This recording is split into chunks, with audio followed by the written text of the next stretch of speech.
Mr. Schruoffeneger, probably we can move away from the sole aspect of living and housing and look at the city itself. What does the political space mean that the Constitution shapes? And what does it mean, this municipal space, the built environment? Mr. Nagel put it quite aptly, politics must not look either or, but it must support building culture. Well, as much as I know your approach, I like it so much. You are saying that we need to bring together everything, not just mobility and ecology or housing or renewable energy. No, we need to bring everything together, integrating everything with everything. Can you wrap it up under the header building culture? Is it the one thing that you want to promote as a politician, what Mr. Nagel tells you that politicians should approach? Well, upfront one statement. What did I miss in this Bauhaus anniversary year? We had also a round of European elections with strong anti-European characteristics and discussions. We totally missed out on this task to highlight the European traits of the Bauhaus, especially in Eastern and Central Europe. It would have been an opportunity to strengthen the common European identity, which was not only an architectural unity, but also a picture of society as a whole. So we would have livened up the whole debate. It was totally missed out on. We celebrated a German Bauhaus anniversary. What a pity. It would have been an enormous opportunity. Yes, of course, in the technical circles, in very limited circles of experts, such a discussion was taking place. What else did I miss? This brings me to your questions. The role of public spaces. We are in a phase of the necessity to redefine what is the city in 2050. The city as we know it today will no longer be there. The functionalities of cities will change. The European culture of public spaces has got a lot to do with democracy. It's not just the streets, it's also semi-public spaces, for example, the ground floors, or the table of the regulars in the pub. This has been cut out, it has disappeared. It happens only in the bubbles of social media. I think this is a menace to democracy. So I would rather lead a discussion. How can we again create public spaces that become a meeting place, a venue for public discourse that are also accepted by the citizens? We are not leading this debate.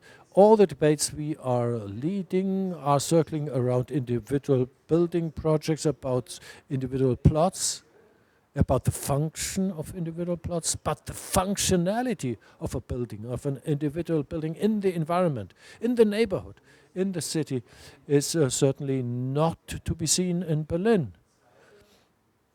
That's one discussion that needs to be led.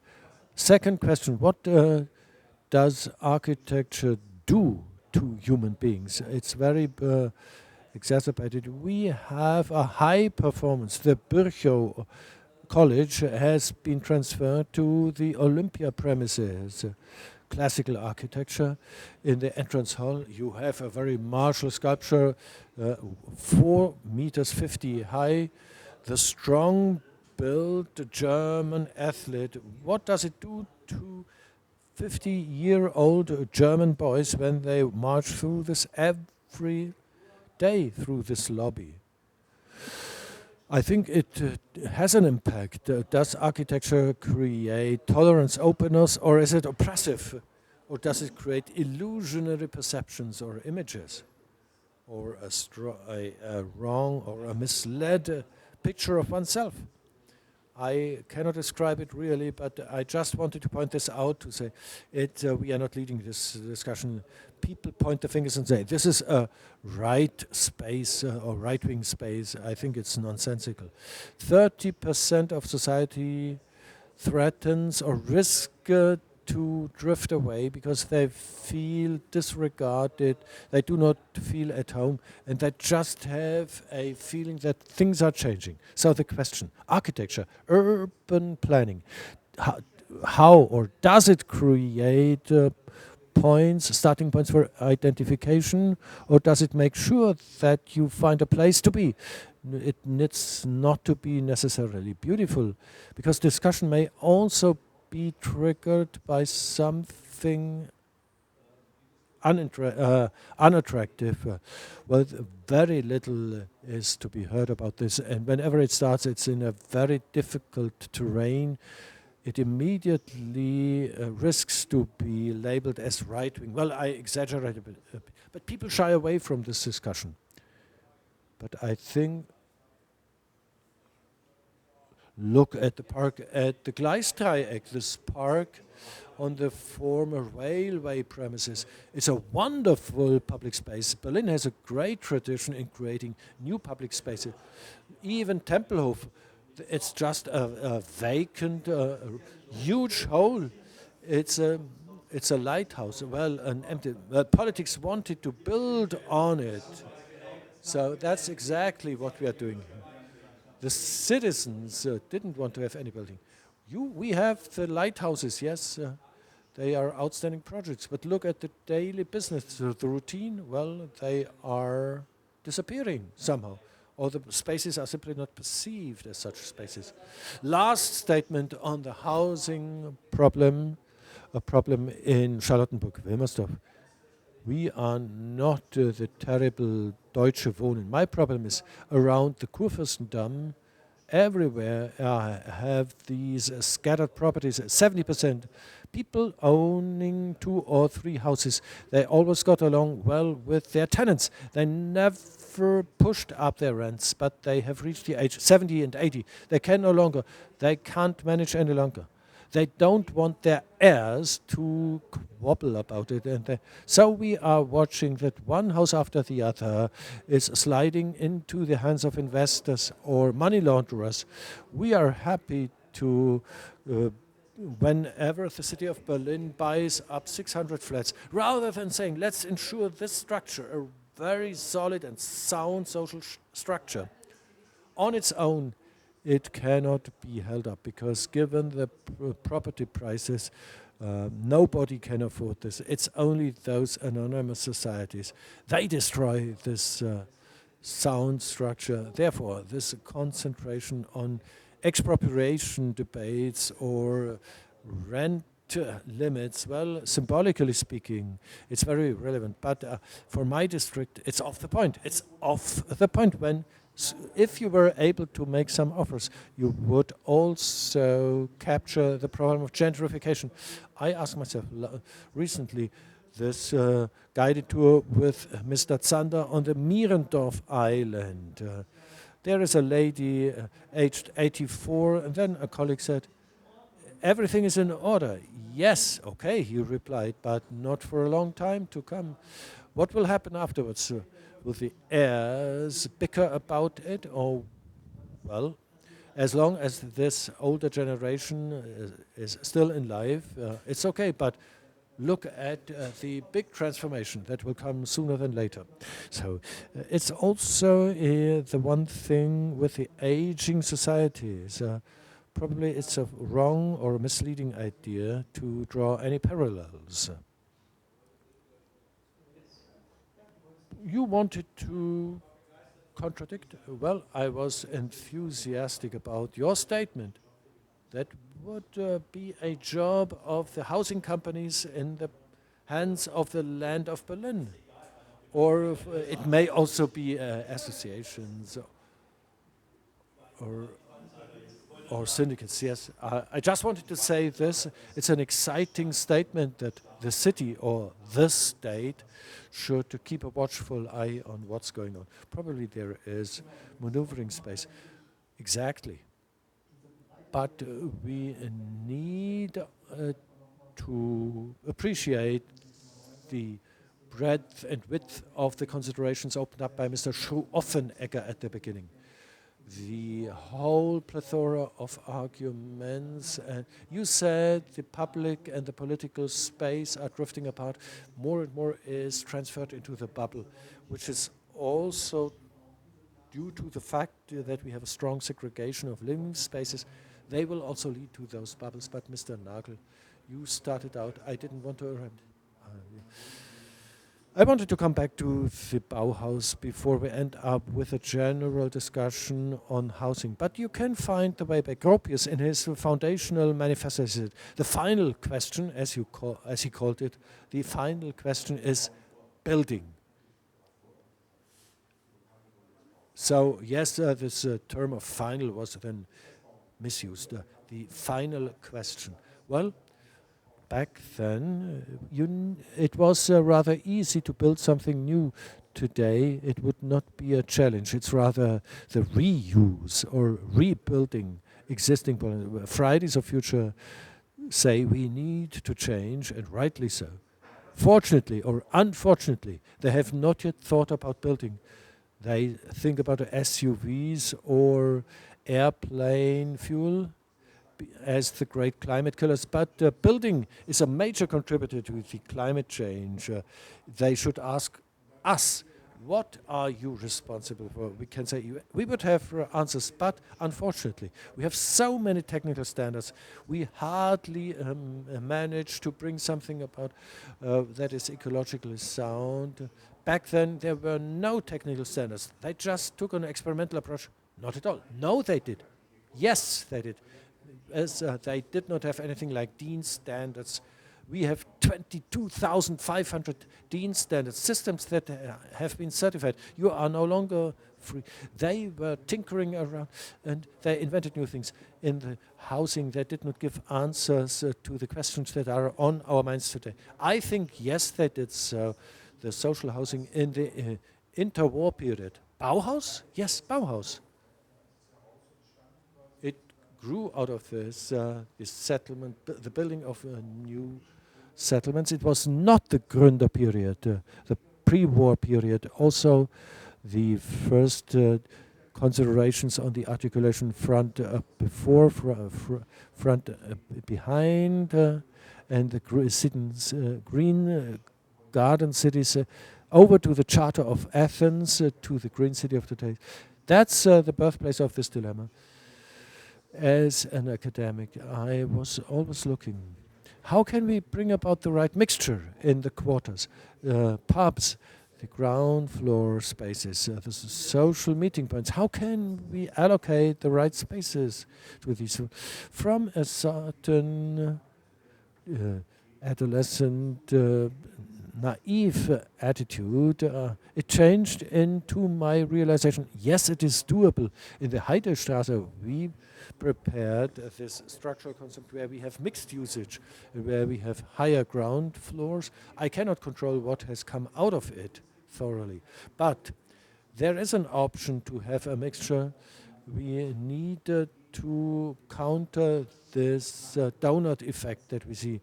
We need to ensure the last shop, probably through new concepts to reanimate these things, because it is this mixture that we need for a successful analog society. And the open spaces are part and parcel. They are needed everywhere.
What we do at the moment is not really good. We have to think beyond the blocks, and we have to look at the structures of the neighborhoods.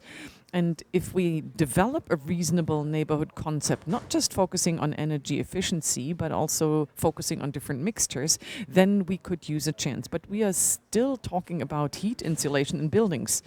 Yeah, but neighborhood concepts also include political issues and political spaces. It only works with tools and cooperation. It only works if people communicate to each other at a district level.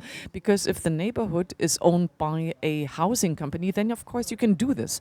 Then you say, okay, great, you do this for the 5 units and you don't just think individual buildings. But if we have individual owners or owners who cannot be reached anymore because they live somewhere else and have lawyers represent them, then it's not going to work. And then the question is if the inhabitants should be empowered more. And this brings us back to where should we start protecting certain flats and districts and areas. But Ms. Edmaier, you also wanted to say something. I wanted to come back to what Mr. Nagel just said. I totally agree with you, because you said that we should not focus too much on many new big building areas. I don't think we need them. We have 50 square meters per inhabitant in Berlin, and I think the ultimate question is how can we further develop what we already have and what exists already? That has to be the topic. And that could also be a very good topic for a new building exhibition. By the way, not just in cities, but also in rural areas. There, we also have many of these buildings that have to be refurbished and reused. I would like to leave housing issues a little behind, because in the Weimar Republic it was not just about housing. Whole city halls, schools, hospitals were built. So it was a huge departure, kind of in an atmosphere of starting things new. And what I said earlier regarding the Bauhaus, well, we do not find answers with the Bauhaus, because these were not questions that the Bauhaus had. They didn't deal with the big social issues, maybe Hannes Meyer, but he was an exception. He came from the cooperative movement. But I can only agree with Bernd. It is a merit of the Weimar Republic, and it needs to be put into a relationship with this new departure.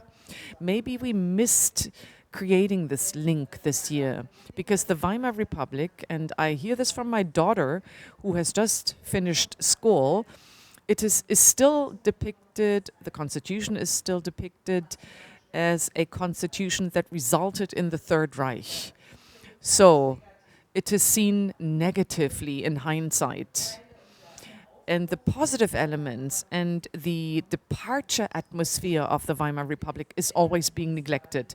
This is a bit changing right now, because we are now experiencing that with a 5% hurdle or without a 5% hurdle, we have a very powerful president. Without Ermächtigung laws, we end up again in a situation where our democracy is jeopardized. At least we cannot sit back again and say, oh, we have a great constitution, it's much better than the Weimar Constitution. Things like that can never happen again. I think nobody would do and claim this anymore at the moment. And of course, this opens up chances to take another look at the Weimar Constitution, to take a more comprehensive look at the Weimar Republic. I think this can be helpful. And this new building, this new spirit, this huge energy that stemmed from the government, although the situation was totally desperate, could help and would be interesting to research. It is interesting that you are coming back to this aspect, because such a consideration of the Weimar Constitution or the Weimar Republic as kind of a failed state is indeed something that is taught like this at school. I can remember my time at school. The Weimar Republic, when I was a student, was the time of political killings. This is what we learned in our history lessons at school. So we learned nonsense about emancipation in Bavaria. Really, it wasn't really mentioned, the topic of emancipation. I think that the social democratic Weimar time is something which in post-war Germany, which was rather conservative, was kind of a negative taste.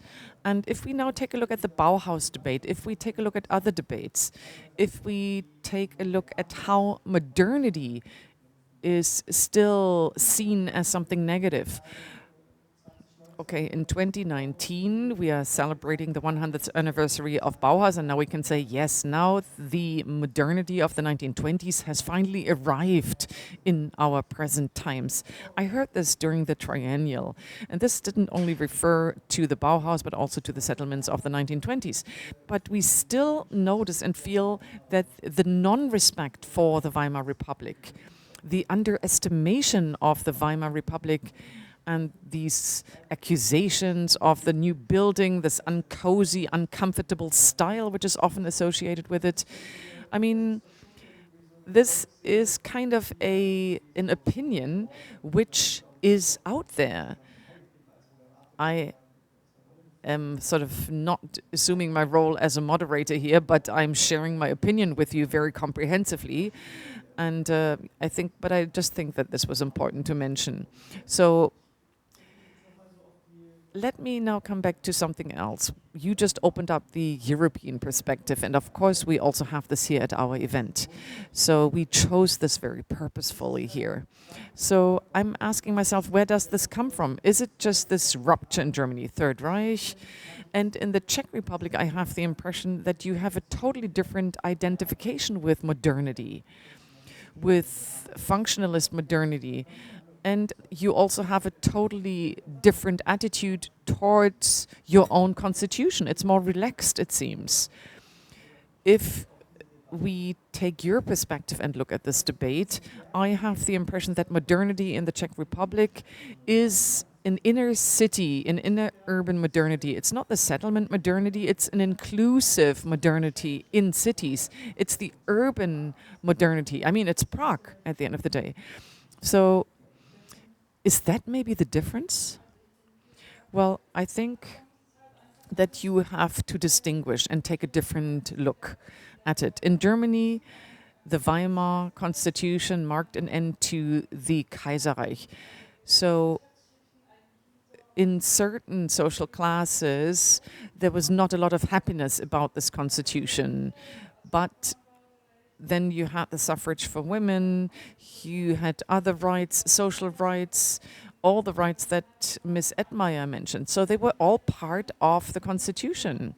Yet quite a few social classes didn't like the constitution. The middle class did not necessarily like it because it had this social democratic sign and indication. And then the Social Democrats were suppressed in Nazi Germany, so you could maybe say that the Weimar Constitution didn't really have a chance to survive much longer, didn't have a chance to figure out whether things are going to work or not, just because the economic situation became so unstable. In the case of Czechoslovakia, but this also applies to other Central and Eastern European countries. I mean, our country identified with modernity, I have to say, because this was a state reason, kind of. It was a new identity for a new state or country. And that is a difference to Germany, where it was a difference. It was the end of the Empress period, but Germany was not really sure about the identity. And in Czechoslovakia and in Yugoslavia, in Poland, I'm sure, in Estonia, in all these countries, there was influence of Russia or Austria-Hungary, and also economic interests were supported and promoted by the government. And modern building, housing, industrial building, etc., they were all supported by the government. So courts were also court buildings were also built in Czechoslovakia in this very modern style, and international exhibitions were organized by the government. And they intentionally propagated modernity. I am not sure that this was also the case in Germany. The Mies van der Rohe Pavilion in Barcelona was definitely modern, but at the World Exhibition in Paris, it was again this narcissistic, monumental building approach there. The Czechoslovakia stayed consistent. They were very consistent regarding modernity, and that was different to Germany. That's all I can say about the difference. Ms. Ernstberger. Well, the Central and Eastern European countries at the time tried, well, they for the first time had the impression that they would become independent, that they would become independent states. They were not controlled by a major power, whether it is Russia or Austria-Hungary, doesn't matter right now. They had this feeling of independence, and the Russians later were perceived as occupational forces. And what is also the problem today, they have a problem here, or we have a problem here. And the Central and European countries say that there is another power imposing things on them, and this is how they see Brussels nowadays. It's no longer Russia. So this is why there is EU skepticism. In Prague, it is a bit different, but in rural areas, there is this skepticism. And this getting an identity was the most important thing for these countries. To have a constitution that creates structures for the country's independence against the backdrop of creating their own nation. Hence, all these forms and elements that you have just mentioned, including the promotion of modernity, were supported. Sorry, one last remark. You also have to bear in mind that Germany, well, the new young countries and states were decided upon by a US president, and in Versailles, Germany had to pay many reparations and had no time and interest in creating an identity. Yeah, but what is interesting, yeah, this is of course interesting. There wasn't such interest in Germany, but we talked about the notion of identity already, and we noticed that it's controversial. So what is interesting to see is that the national identity that was discovered did not focus on an old construction of ideas. It did not tilt back to something old, something well tried and tested. No, this is not what they identified with. They identified with something new, with this new building style. And I think this is an interesting issue. When we ask ourselves, why do we have different developments? Why did we see different developments? Was it the civilizatory rupture? Was it that we had many social classes that slid into the Third Reich, and then after that they ended up in the Federal Republic of Germany? And for them, identity was always something different than something new. And is this something that we are still suffering from today? I find your analysis very much to the point. I think it also testifies the identification, something like enthusiasm or identification with the new style was missing. It's also got to do with the role of architects, because especially in Germany they are depicted again and again as the ones who want to educate the people with their taste. It is an allegation leveled against them to the present day. To a certain degree that was certainly the case.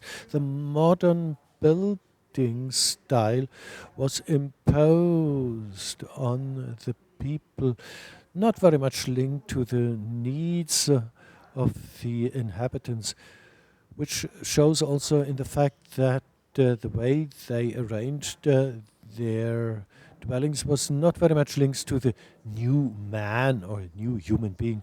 So the new man, as they called it, is a very rational being, virtuous beings. But look at the Bauhaus debate that was going off in the 50s.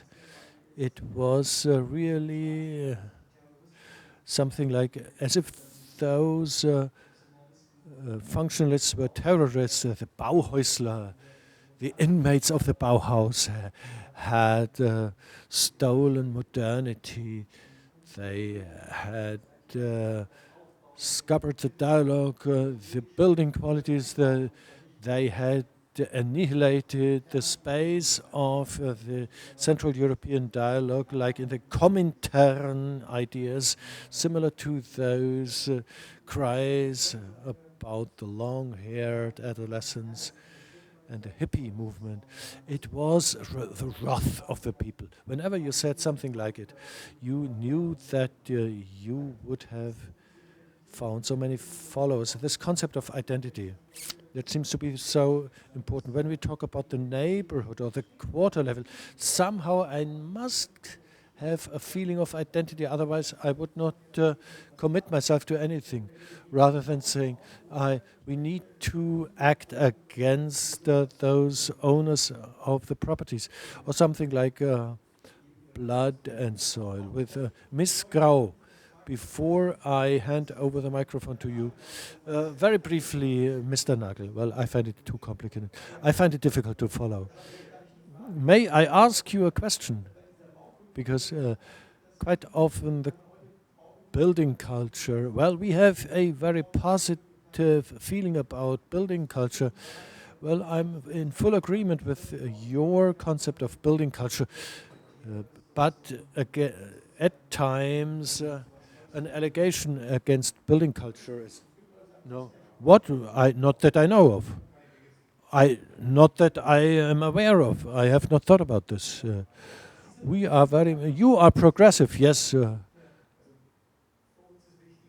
What is relevant for us, and we are reflecting on this, it's a cyclical development, building and living through the generations. Some architects just note from HOI the specs.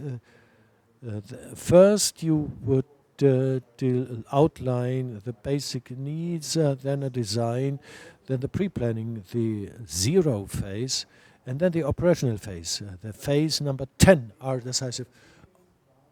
Our whole life is based on the cycle of developing, building, living. How can one develop into a successful democracy? By good building, managing entire quarters. Quarter management, how can we reach this strange thing? For example, by good coordination of all the interests of the users, owners, and tenants. We are also in a public space here. We need to think from the perspective of public space, from a developing and qualifying operational perspective. We need to manage wisely. Wise management to the benefit of democracy.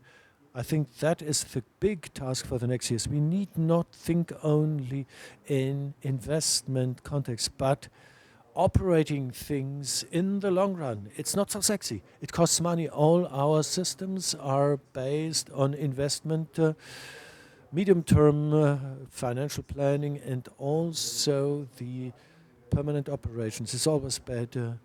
We will hand out a recommendation with a new architectural report.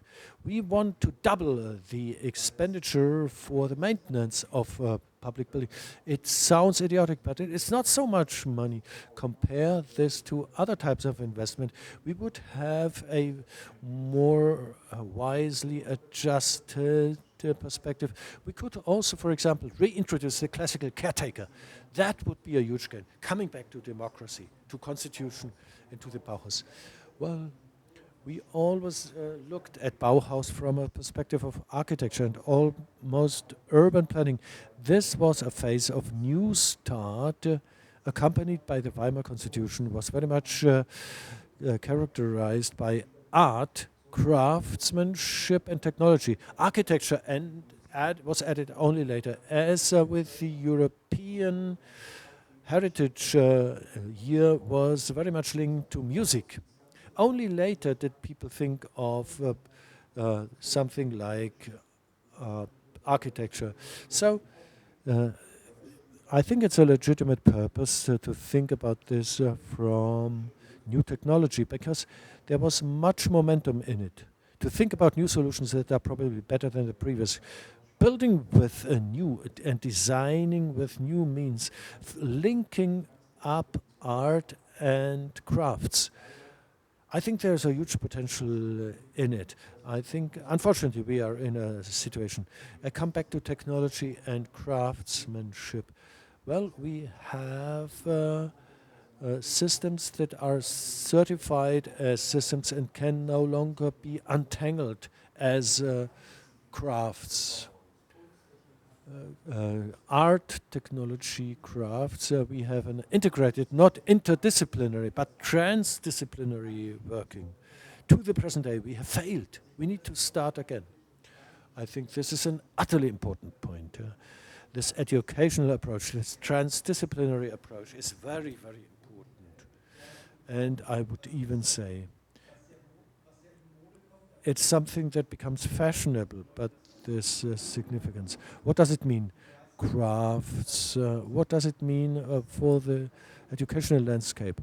What about this whole width of occupational and vocational building, that crafts are at eyes level with academic study, that we have a good permeability between the crafts, not just calling the Meister master, not just by swapping titles, well, but it's also ambiguous, this topic of design. Yes, design is something that is very suitable for the market. Every white porcelain, you would say, it's Bauhaus. That's an industrialized design. Well, Bauhaus had the objective to make good things for people. Design in the sense of high quality product development. The good form, the Werkbund, for example. But Miss Grau, very briefly from the audience. What I am missing here is an aspect of the debate about the constitution of the Weimar Republic. It had a foundation, and the foundation was back then in the municipalities, the level of building councillors or district heads of district departments for building. They were deeply committed to the creation of privately owned houses. There was a number of cities governed by social democratic mayors with wonderful residential quarters, wonderful layouts with flat roofs. The minimum for a family to live in Duisburg, for example. There are 4 such residential quarters, and also the one chimney settlement, as it was called, the estate. The topic of energy saving was very topical. This one chimney estate had also an ecological program. All houses were to be heated from one central power station. So a quarter concept. In Celle, we had the Rathenau buildings. In Frankfurt with the new building. So Weimar was also supported from the root level, from the grassroots level. National Socialism and the decay is another story. What do we see today? I'm utterly shocked. I have bought a small apartment for my own property. It's a house with an upfront building and with a rear front building. Buildings, and they fight with an ideology. The people in the front building believe they have a higher value, and think they had to invest in the refurbishment or renovation of the staircases and the facades, while in the backyard they are living. Where have you bought your property, your apartment? It's a debate that turned me upside down. So a political development is to be felt that I can hardly believe it. It's so far away from what was rolled out in the broad masses in Weimar. I only find this shocking. Coming back to this minimal housing, Karl Teige wrote this text, Minimal Housing, in the interwar period in Prague. They developed the ground plans for those minimal homes and also collective houses. Some of them were realized in socialism. Then it was noticed that all those services that they had in collective houses were too expensive. So the idea could not come afloat, so it did not work because it was simply too expensive. It was uneconomical. But just a side comment, when Ms. Edmaier saying 50 square meters per inhabitant and an individual apartment. In an apartment in Prague, for example, we have per inhabitant 25 square meters. I have carried out a map of cities in Central Europe following the lines of Otto Neurath. We calculated all the square meters. We presented this in info charts in Berlin and in London. People live on such a ground and an individual. On the same individual in Belgrade you have 3 people. In Prague you have 2 people. Or in Belgrade even as many as 4. So you can see any potential that could be identified, a more higher degree of condensation. So the demand for space has grown extremely. Yes. On the other hand, yes, it's always an average value. Look at people living in huge residential estates, and Bernd knows that they are not just a few. They will not live on those 45 square meters per person. They still will have to make do with very limited amounts of square meters. I can only, the average values do not say anything. Family with more than 1 child live in very relatively limited space, 50 to 60 square meters. It's very elitist if you live on 50 square meters. No, we have to limit ourselves. No, nobody has to live. Apparently, some people live on significantly more than 50 square meters. If you have an average hovering around 45 square meters, despite all those people in Marz and Hellerdev, these huge neighborhoods, the 1-room flat has an average size of 35 square meters. So I think we are. Let me try to make a next attempt. Coming back to Bauhaus, the existential minimum, this attempt to provide human beings with a functional quality. The size of the flats is just one measurable criterion. A small apartment may be even more comfortable, even cozier than a huge dry room. If we compare only sizes, we end up in a dilemma. Moscow has 11, Paris 22 square meters, Berlin 50 square meters per person. Somebody could say, so Berlin is probably too cheap. So we just need to wait until it becomes as expensive as Moscow and Paris and Munich. Then the living spaces will shrink here in Berlin too. That's not the discussion. The discussion that we are leading here, whether you could entice with a Bauhaus type apartment to live on smaller spaces. For example, those community building groups that have just one common great room for the common parties, while they privately live on smaller spaces. The big space eater is not in Berlin, Prague, or Moscow, or it's in Rathenow, in the rural landscape, where 62% of the newly built living space is a one-family house. One family house has on average 150 to 180 square meters.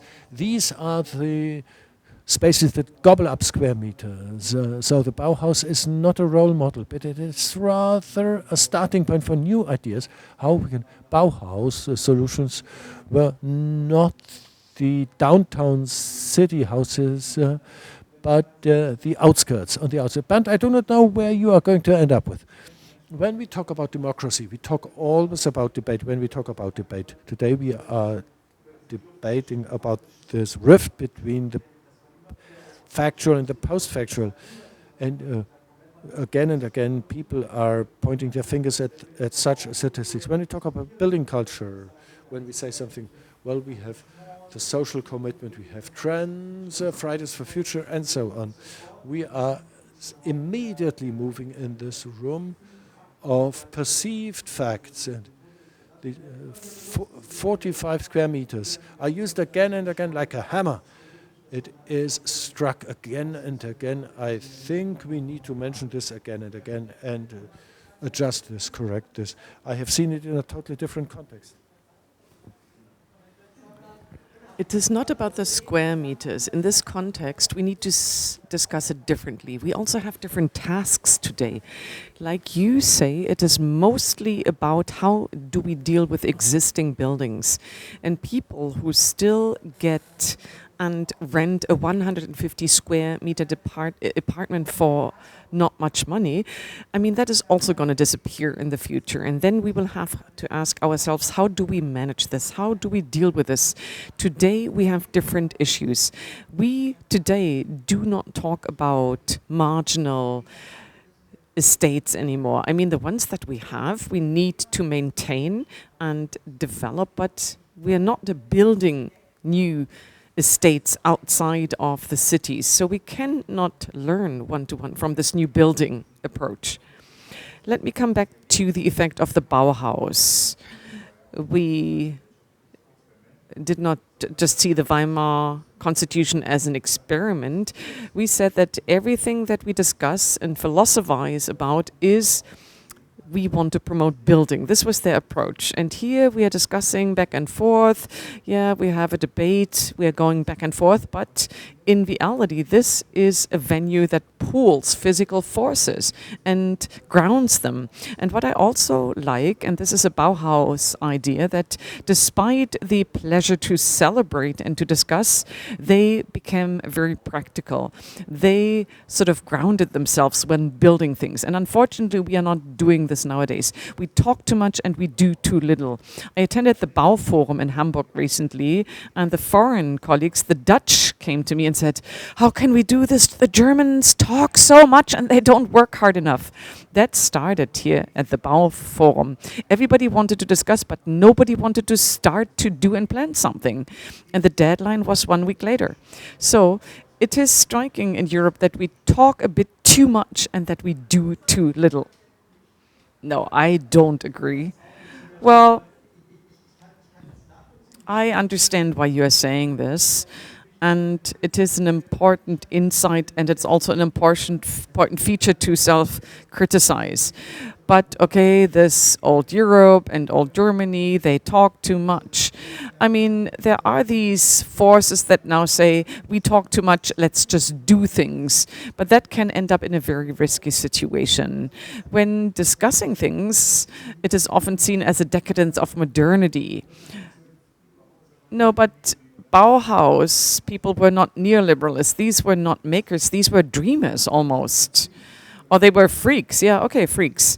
And if you have this nature, this pleasure to experimentalize, promoted by the Constitution, if that could be implemented again, then that would be great.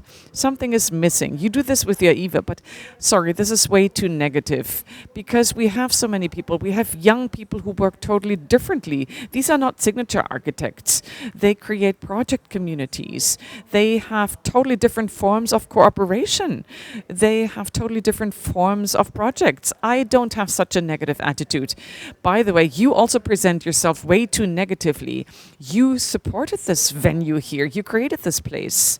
And this place is about conquering no man's land. It's about putting life to this island. Very difficult, but we are doing this.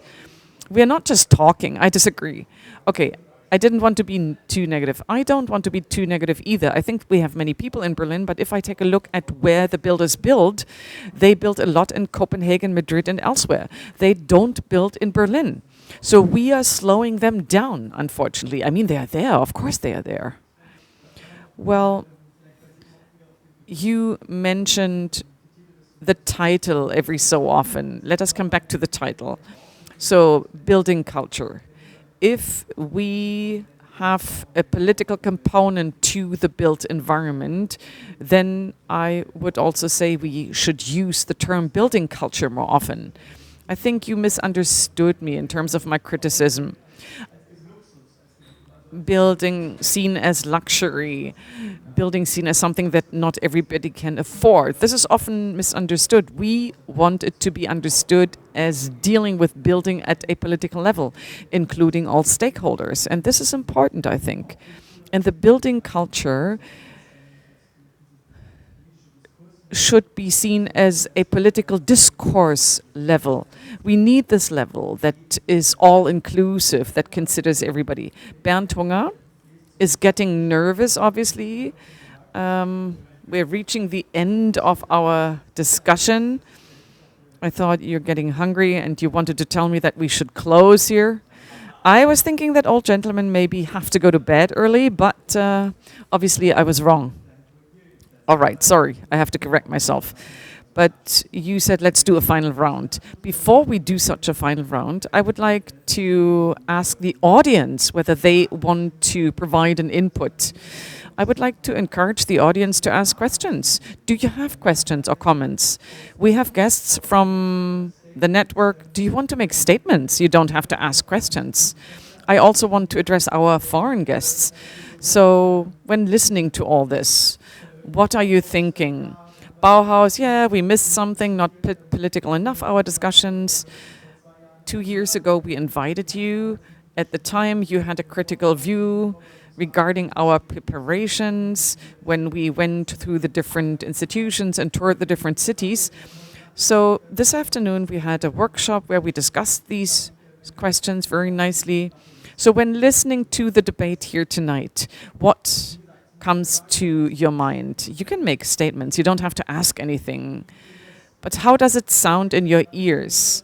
We were very Berlin focused. We were also very German, I think, in this debate. We tried to also take a European perspective, at least to a certain extent. Is there anything that you want to share with us before we have our final round here on the panel? I know it is mean because you didn't prepare yourself, but I told you we want to include you. I think it was a very Berlin-specific debate. I think all cities are different. Prague, for instance, is very different. And I think we have to sketch different contexts, and that would consume too much time and effort. I deal with architectural history and museums, and the others are also experts. They just focus on other areas. So it is, of course, difficult to make statements and ask questions. No, that was just an offer. You don't have to say anything.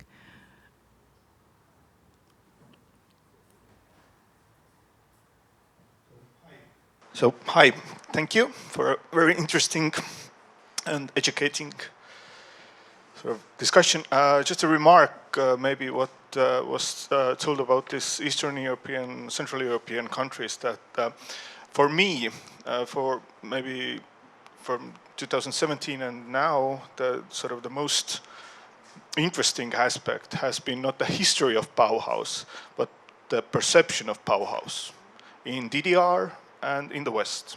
So like this sort of Weimar and Dessau versus West Berlin, the appropriation of archives, the sort of heritage, who owns the Bauhaus. Because, of course, Czechoslovakia was the most sort of modern in Central Eastern European in this context in the interwar period, but coming from Tallinn, from Estonia, that this perception of that period, of that modernity and that modern architecture and design also has a very political meaning because, of course, there was sort of a watered down modern architecture in Estonia in 20s and 30s. Not so avant-garde as Bauhaus. We only had one Estonian in Bauhaus, and he was in Weimar, but he's represented in the Weimar exhibition catalog with 2 works. But the thing was that with this interwar modernism, that it became in the Soviet time, late 70s and 80s, for a group of young architects, the sort of flagpole to sort of wave that was coming from the First Republic. So that was something, everything that was connected to the interwar First Estonian Republic was anti-Soviet. So, I mean, they were not more or less, and also this was the time of postmodernism. So everything dealing with history was again sort of popular, but the topic that like white boxes with flat roofs, they're anti-Soviet.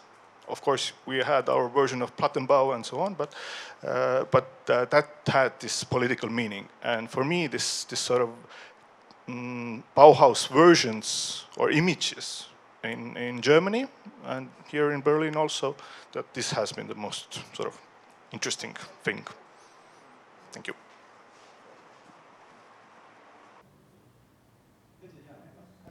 Yeah, please just continue. Peter, please hand the mic to the gentleman.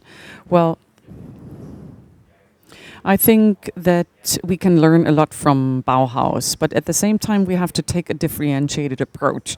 One aspect that has been neglected was this new building practice, i.e. that new ways of producing things, new technologies were applied. And I think we are still in a situation where we have Industry 4.0, new technologies, and I think we are confronted with huge changes and challenges. I study at the TU Berlin, and I can see how teaching and how theories are lagging behind. They have not yet caught up with all these changes, and I think this is a big challenge. May I ask, where are the quick changes? Because we say 100 years of modernity and we are still dealing with the same issues as in 1919. So what rapid changes are you talking about? Well, BIM would be a buzzword here. The entire practice, architectural practice, how things are drafted and planned, how things are negotiated. Everything is changing extremely. And they don't use technologies appropriate? Yes. They still think in old patterns, and I think that time will catch up with us, especially if you ask yourself what implications does this have on the social fabric? And the architect has to find their own position in this in order to not lose social responsibility. Yes, that's an interesting point. I remember the building exhibition in Munich in February. Somebody presented the figures regarding the share of building, and then they compared it to research funds. It is the greatest business sector, but in terms of research and development, it lags behind agriculture, that is the tractors driving through Berlin today. And of course, this is a huge gap that needs to be filled. And this is also something that in architectural teachings and discourses at universities are an issue. But I think that this also includes transdisciplinary issues. If you don't go there and listen to people and find out what problems they have, and if you don't stage such a dialogue and potentially rationalize too many things. If you look at bachelor study programs, for instance, then you notice that projects have to be changed. We need projects that reflect people's everyday lives much better. And that might be a possibility to do different research and support different research. Thank you very much for your comment. There's one more, or a question. I have just heard that we have somebody from the TU of Berlin here. The Department of Architecture is right across the road. It's actually behind me. Yeah. And I am surprised that, yeah, this is a very nice, intimate context. It's great to discuss these topics here. On the other hand, it is surprising that the TU of Berlin as a whole, or also the UDK, which is also down the road, is sort of excluded here. At least people are not here tonight. Is there a specific reason for that? Well, it is great to have one student here, isn't it? Well, we have many students here. Almost every week we have 1 or 2 seminars here with TU Berlin students and also with students of the UDK. But it's not just architecture students. We have fashion students, we have urban development students. Ms. Weber is offering an interesting seminar together with a real estate company. So we do cooperate with these 2 universities, and this is the intention. And the logo also shows them. So I can calm you down. The TU Berlin does use this building. Yeah, tonight we only have 1 student of the TU Berlin here. But at other panels we had professors of the TU Berlin invited. So we had more representatives of the universities there. Today we have a slightly different composition of panelists, but I think that political issues are important. Last year in November, at the convention, we did a building game on building culture, and we found that political fatigue is very present amongst architects because there is no study program that reflects this. And we also found that if you cooperate with municipal policymakers, if you focus on participation and inclusion, then policymakers show an interest all of a sudden. And maybe such a topic is not really appealing. It's rather maybe a topic for sociologists from a student's perspective. That could be. So I think that we could maybe also do and change a lot in teaching. This was my final statement, by the way. Because when it comes to politics, democracy, architecture, urban development, if we want to promote these areas, then we have to organize different events. We had study programs from Darmstadt, a guy who studied building engineering, and he made the greatest contribution. I found this really fantastic, but there are always persons. I mean, there is obviously a professor who is active in your foundation, and he then said, yeah, of course, we're going to join this, we're going to do this, and it fits, although we are building physicists. We have to do this transdisciplinary. This is a cross-cutting topic. And I think that the political discourse has to be reflected in teaching as well. This was my final statement. And now I would like to ask Mr. Hunger to make a final statement. Bernd, please, you go first. I want to be brief. I greatly admire that this place was built in the first place, and also my congratulations on this. We have had a rather intellectual discourse, but I think we heard also that this Bauhaus years goes on. That was hitting the nail on the head. I think this entire topic of building needed to be linked up to the condition in which our society is, and we should continue like this. So I greatly love it, what we are doing. Let's hope we will continue down this road. We are going to invite you again. Not only do I like the venue, I also like the topic. And I also like the fact that we once again made a link between constitution and construction, and that we wondered to what degree this 1919 and 2019 link is relevant. But I'm afraid we are moving into a time tunnel, starting with Florian Engels' 1914 and the coerciveness with which Germany stepped into World War I the next year, 27th of 4th. 2020 will be the big issue. We are talking about right-wing spaces. There is also a trend with an increasing political landscape of the right-wing policies, which was again topical 100 years ago. We will move into the roaring 20s. You start having this creepy feeling that we are trundling into a crisis. So we need to turn the bend. So otherwise something like in the 20s might happen. So the Bauhaus, not as a format, but as a cross-sectional topic, as a good cooperation of the transdisciplinary type, as a shaping level, as a formative level. We have so many reactive level, but so few active level, formative financial policies. Olaf Scholz talked once again very cleverly about energetic renovation, but that's not formative. Formative is only when you give it a shape that could go through the engineers, the construction designers, through BIM, through the technical university. It should become a societal topic in general. So to stabilize our society democratically, take a second look at our constitution. Is everything fine? I think so many things are fine, but we need to overcome this obstacle of the 30s.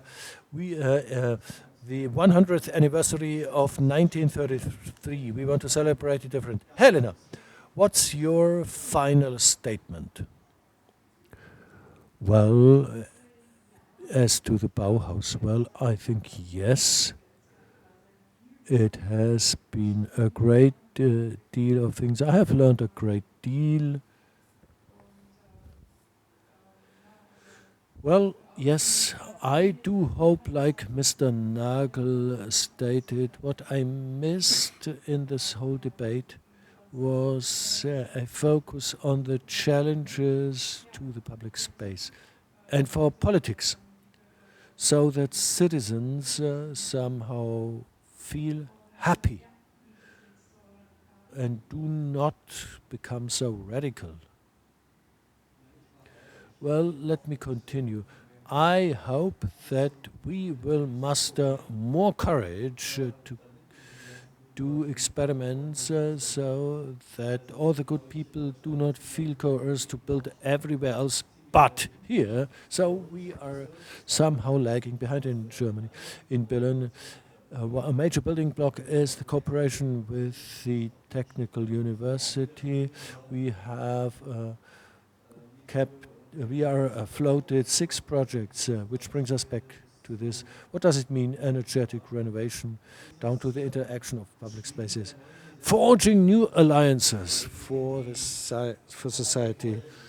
I would leave it up to those who want to move forward. I would love to see more vigor to jump over the bureaucratic obstacles. Miss Edna, please. Well, I would place this at the center. Architecture is political. The Bauhaus here started in a very fatal way with the statement that the Bauhaus in the beginning was apolitical. We must not forget this. This wreaked a major damage to the memory of the Bauhaus. Yes, of course, building is a political activity. We need to become aware of our own political responsibility, given the conditions under which we work out our plans and become engaged. This will here hit hard on this one student's face. I think this awareness is very important. only if political conditions allow to do so, good building practice will be possible. So much, Ms. Ernstberger. The very last word is up to you.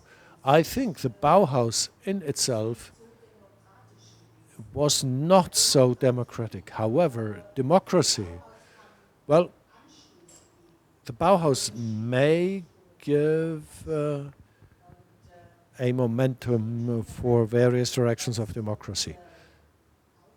What I wish to see, this mood, the audacity of the new start of that generation that worked inside the Bauhaus, their will to form things. I would wish to see a piece of it that it may influence the democracy and the people that are weary of democracy, that feel a fatigue of democracy because it's lengthy and cumbersome and it ends up with grey rather than with black and white.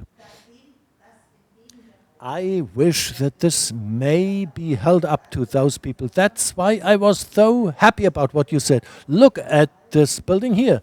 It will stay in this place for yet another 4 years. So maybe something like a center may be formed here, where exactly this new approach can be implemented in this historic area.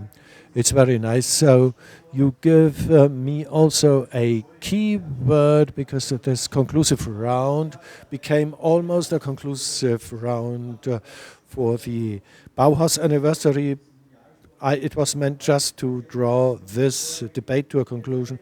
You gave me an assessment. We have the Bauhaus for yet 4 another years, Bauhaus reuse for yet 4 other years. And so we thought after the prescription, we have now a exercise at free will, political education and building culture, to bring this together with the Association for Democracy. They have set up mobile centers against right-wing politics. What's up here?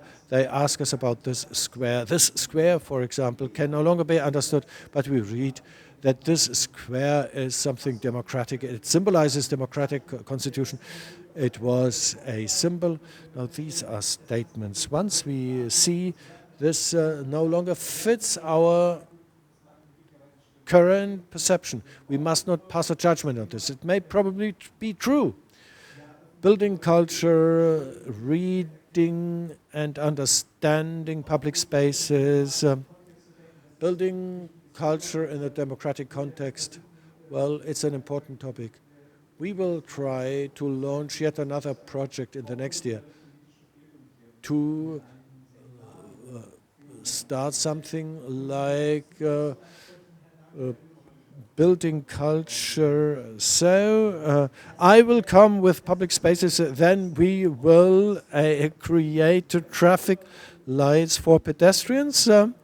You may move on the ground, but you will not be toppled over, but you will not have a green man that allows you to do so. So we need to understand this. On this square, you can learn a great deal, and you can take home so many things. Learning from Ernst Reuter Square and building culture, political education. Well, we would happy if the Federal Foundation for Building Culture, well, your call made it clear, this traffic light has been in the planning for 5 years, and in 3 years it's planned to come about. If we need to start, that's exactly the thing to do. 5 years of, and in 3 years the traffic lights for pedestrians. So the glass is more than half full. I just wanted to say, I hope that this dialogue will be rekindled with the help probably of the German-Czech Future Fund, so that we can have similar debates in Central Europe. Just to play on the European stage. We know from Mr. Schruoffeneger, who is somebody who looks into the Central European space. Mr. Schruoffeneger wants to expand it to Ukraine. So I think Bernd Hunger has already put on his jacket. Well, I must to extend my thanks. I need to thank my team. Let me explicitly thank me the district of Charlottenburg, Mr. Schruoffeneger. We are being recorded. The Federal Center for Civic Education, the Federal Foundation for Building Culture. In this Bauhaus Festival, they made a major contribution. The installation that was on display in Ostrava, we could take something there and get something back. I would like to thank the Chamber of Architects, Ms. Edmaier. I'm happy that you managed to appear here. So much needed to be done. It was so nice to have you. I also wanted to thank the Competence Center. Bernd is already in the underground in his mind. Thank you very much to the audience for your attention. So, all this has been recorded. We will post it online. Also with an English simultaneous translation, so we can offer this debate also for our partners from the Central and Eastern European countries. Last but not least, we would like to thank the Goethe-Institut that gave the trigger for this Bauhaus-Jubiläum. Ms. Rath could not be with us. That assisted us. Thank you very much. I hope I have not forgot anybody. All those partners that made this venue possible. I would always love to mention them by their names, but it's not always possible. Thank you, therefore, to all those who made possible this forum. I hope we will come back to this venue next year. Next week, there will be yet another nice workshop on the topic of Ernst Reuter Square in the context of the Triennale of Modernity with professors from the UTK and the Technical University of Berlin with the students. It's an in-house workshop on the 4th of December. On the 5th of December, in the name of the Triennale of Modernity that this year we stage with 19 partners, we will open a exhibition on our four-year project, German Israel. It's about building, about the academic contribution in the Lichthof, the inner courtyard. You are cordially invited. Now let me invite you to a glass of wine and also a pretzel.